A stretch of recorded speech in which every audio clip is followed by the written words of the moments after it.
Sabi na. Okay. So okay mga paps, musta pala? Ngayong araw pala, samahan nyo ako magpalit ng drive belt or ng serpentine belt nitong Toyota Fortuner na gas engine, 2TR FE engine, okay? So simulan na natin to mga paps. So okay mga paps, bakit ako magpapalit itong drive belt or serpentine belt ng unit namin? So eto kasi mataas na, although hindi ko alam kung kailan to pinaltan. So as part ng preventive maintenance, papalitan ko na to. So etong procedure na to, halos same lang to sa Innova Hilux na gas engine. Pero i-check nyo pa rin yung code ng belt nyo. Sa akin kasi 7PK 23000 2300. Ano bang mga dahilan kung bakit kailangan kayo magpalit ng drive belt? Syempre mga paps, etong drive belt hindi naman to immortal eh. So pinapalitan din yan. Usually kasi ang interval nito ay 80k. Pero kung budget meal kayo at wala namang problema sa belt, pwede nyo itong isabay sa heavy PMS. Usually around 100k pataas. Okay, 100k, 120, palitan nyo to. Ngayon, ano ba yung mga indication na kailangan yung palitan ang drive belt? So mga indication yan mga paps, halimbawa nagpa-under kayo ng makina tapos may squeaking sound, yung parang tumitili siya, sik-sik gumaganon, parang kakaibang tunog.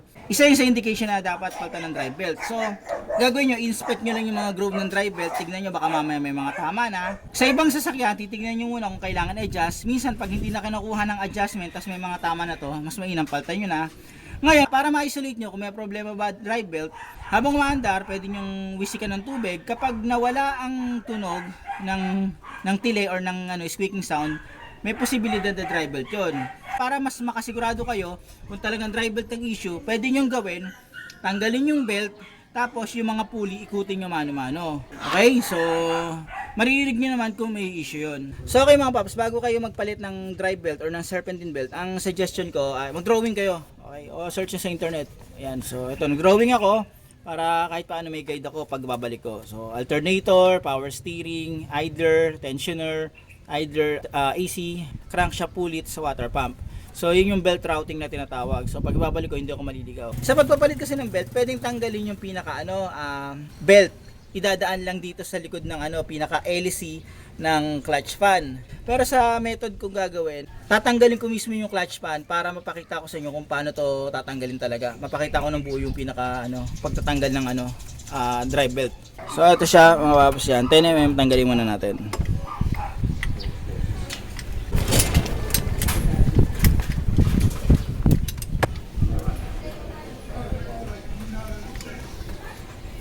So ito siya, tanggal lang. So itignan nyo yung apat na nut. Ito, yan, yan. May mga nut yan sa clutch pan, apat yan. So tanggalin na natin yung mga paps. So 12mm yan. Okay, so yung isa ko kontra, yung isa luluwag. Ito yung paluwag ito yung gagamitin ko paluwag. Tapos ito yung isa, ito dito sa kaliwa ko, yan, pangontra yan. Okay. Yan. Okay, naluwagan ko na. Ngayon, kabila naman. Yan. So, naluwagan ko na. Ngayon, yung kabila naman.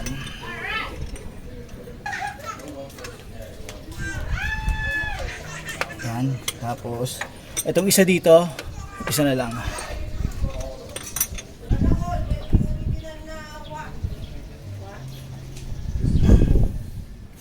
Yan. So maluwag na yung apat na nut sa clutch pan. Tanggalin ko na yung nut.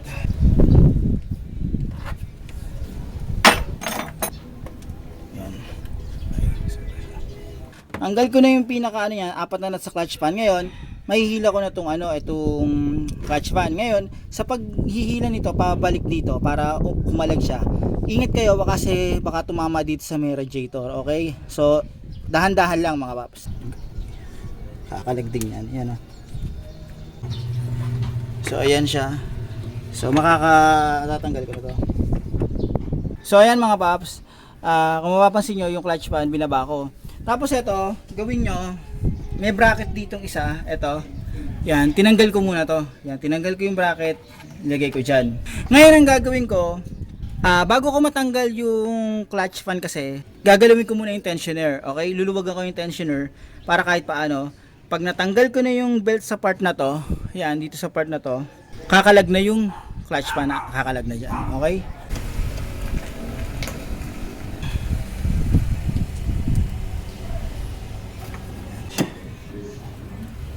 Bago nyo tanggalin, ang ginawa ko, tinanggal ko yung nut dito, yung bolt dito sa may shroud. Yan, tinanggal ko. Saka ko inangat. So para kahit paano magkaroon ako ng para magagalaw-galaw ko tong pinaka shroud. Tapos pag nausod ko na yung shroud, nilagyan ko ng karton yung pinaka radiator. Okay? So yung gilid ng radiator nilagyan ko para safe lang mga paps. Tanggalin ko na tong itong clutch van. Yan.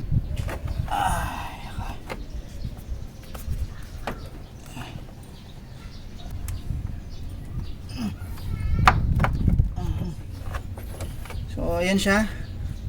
Medyo may kahirapan lang tanggalin pero kaya naman. Ngayon, sa pagtatanggal ito madali lang. So ayun yung tensioner. Ito yung tensioner. Pwede kayong gumamit dito ng 14mm. So pwede kayong gumamit ng 14mm. Gaganyan nyo, tignan nyo. Yan, naluwag na, lumuluwag na. Okay? So yun yung ginagawang method ng iba. Pero yung standard method yan, ito. So nakikita nyo to. Yan.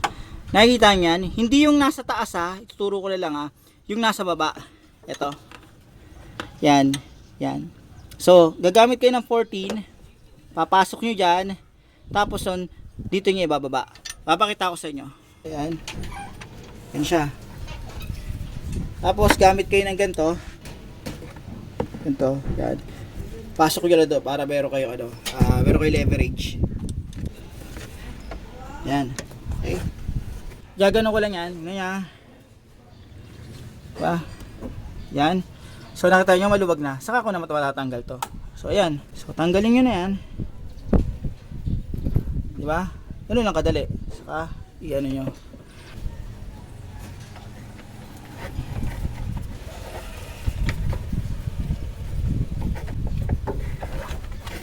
So, ayan, pakita ko lang sa inyo to mga paps Kung sakaling sa standard ako magpipihit, doon sa standard na talagang kung saan to pinipihit, yun, mas madali siya. Diba? Ayan. Kung sa naman, doon sa atin ng iba, ganito. Ayan. Ayan. So, ayun siya mga paps. Okay? So, dito, saka sa kabila. Ayan. Pimili na lang kayo. Pero sa akin, kung belt lang papalitan, hindi kayo magtatanggal ng clutch pan, ito gamitin nyo, yung standard. So ito mga paps yung papalit ko, yan, itong bando. So tignan yung tsura nyan. Saan yun? Ito, label nyan. 7PK2300. Ngayon, ito yung nakakabit. Hindi ko alam kung ano to Hindi ko alam kung napalta na to. Pero kung titingnan nyo to, wala pa naman. Wala. Parang maliliit lang, hindi pa ganun kagrabe. Pag ginanon mo, maliliit pa lang naman, maliliit pa. Ngayon, kakabit ko na yung belt. Pwede nyo i-check yung mga pulley dito, ikutin nyo. Wala kayo kung gusto nyo malaman kung saan may problema.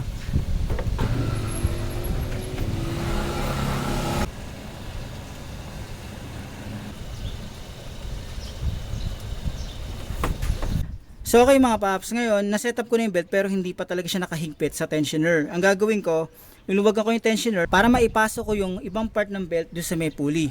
Ngayon, ang gagawin ko rito, since natanggal ko na yung clutch pad, doon ko na lang titirahin to sa may sa may tensioner bolt. Okay? So dito.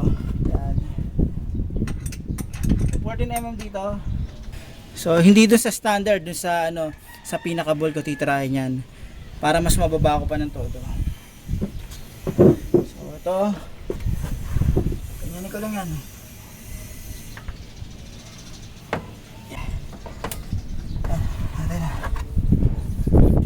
So okay mga paps, ibabalik ko na ngayon yung clutch pan. Ngayon sa pagbabalik nito medyo mahirap Gagawin ko na lang ganito. Since tanggal na yung dalawang bolt ko ng shrouding, ang gagawin ko, tatanggalin ko yung hose ito, tapos tatanggalin ko to. Okay? So iangat ko lang para maiusod ko to at maisalpa ko yung clutch pan para mas madali.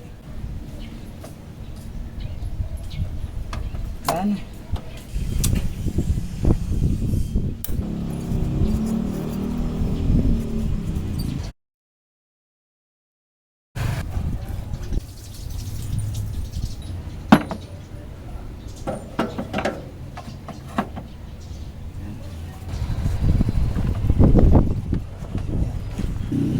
siya.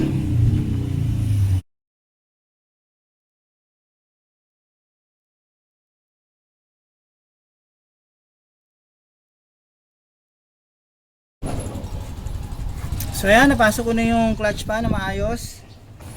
Tapos, babalik ko na tong shroud na maayos. Okay?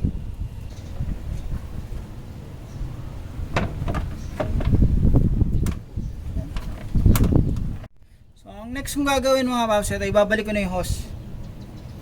Babalik ko na tong hose dito.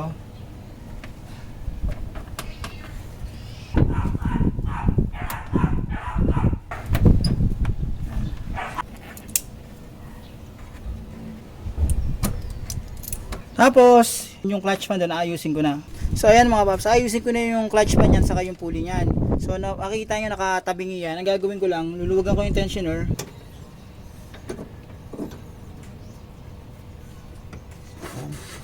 So, babawan ko. Pasok ko lang ito. So, kung mapapansin nyo, yung pulley, lumapat na yung pulley. Okay? So, gagawin ko, iayos ko lang muna ito.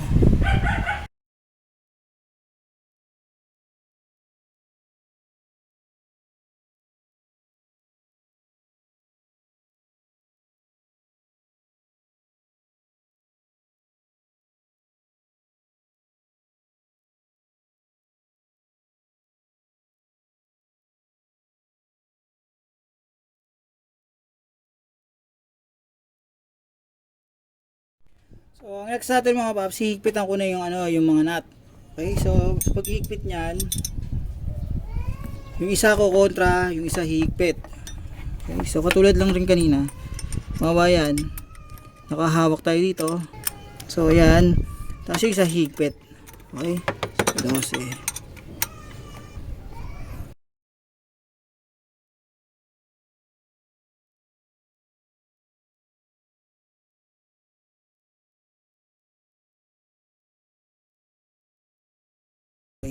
Ngayon, pag medyo nahirapan kayo, ganito gawin yung diskarte. Kuha kayo ng ng screw. Kalang nyo dyan. Ayan. So, ganyan, kalangan nyo. Ayan, di ba? So, ganyan gawin nyo.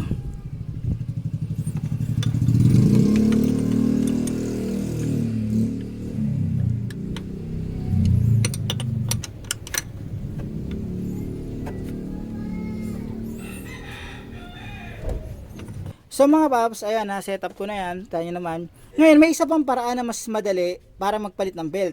Okay? So papakita ko sa inyo. Kung ayaw nyo magpakalas ng ganung kadami, ito yung pinakamadaling paraan mga paps. Tignan nyo ah.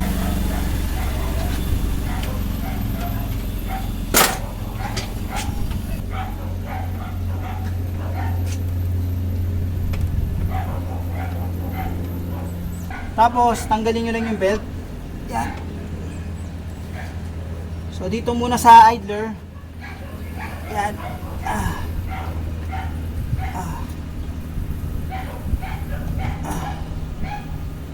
So yan, ayan siya. Tapos pag natanggal na sa idler yung belt, ito gagawin nyo. Tanggalin nyo yung belt dito. Yan. Yan. So tanggal na yung belt, di ba? Ngayon, ilulusot nyo to dito sa likod ng clutch pan. Okay? So, ilulusot nyo lang yan sa likod ng clutch pan.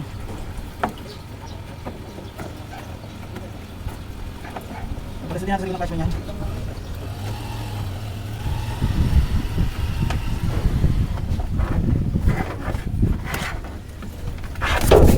So, ayan. Tanggal na. Ngayon, kapag ibabalik, ganun din ang gagawin. Papalisutin yan sa loob ng clutch pan. So, palisutin natin sa clutch pan.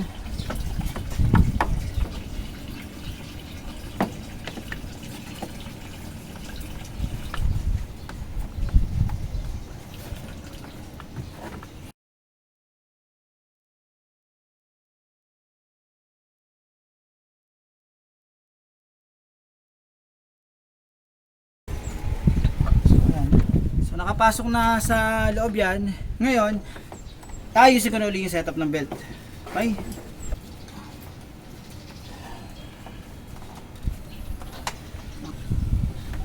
Yan, okay. So ngayon ganito mga paps, di ba setup na natin yung belt routing yan. Ngayon, kailangan ko luwagan para maitama ko yung belt sa pulley. Medyo mahirap kumuha ng leverage dito sa gilid. Yung hose, gawin nyo, tanggalin nyo na lang yung hose dito.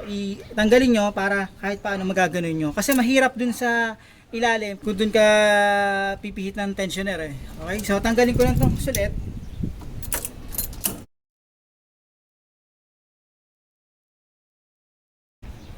Ayan.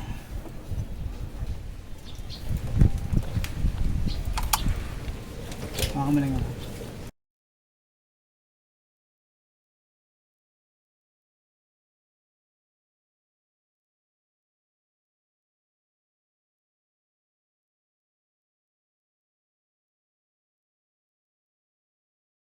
Yan. Okay na. So nakita nyo mga paps, nasagad ko yung pagluwag ng tensioner nung tinanggal ko tong ahos. So ngayon, babalik ko na tong hose. Yan. Tapos yan. So ayan mga paps, nakabit ko na lahat ng bolt. So double check nyo yung mga yan. Okay? So i-check nyo rin kung yung belt tama or maayos yung pagkakalagay. Double check yung niya, yung routing niya, yung setup niya. So ito, since nagtanggal ako nito, magdadagdag na lang ulit ako. Magdadagdag na lang ako nito.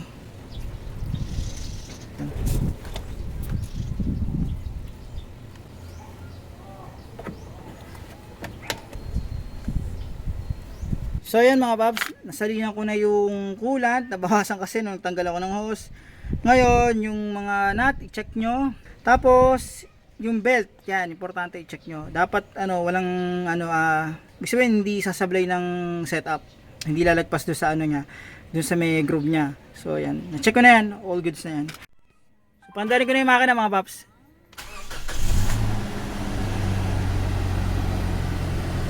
Okay, so, yan na siya.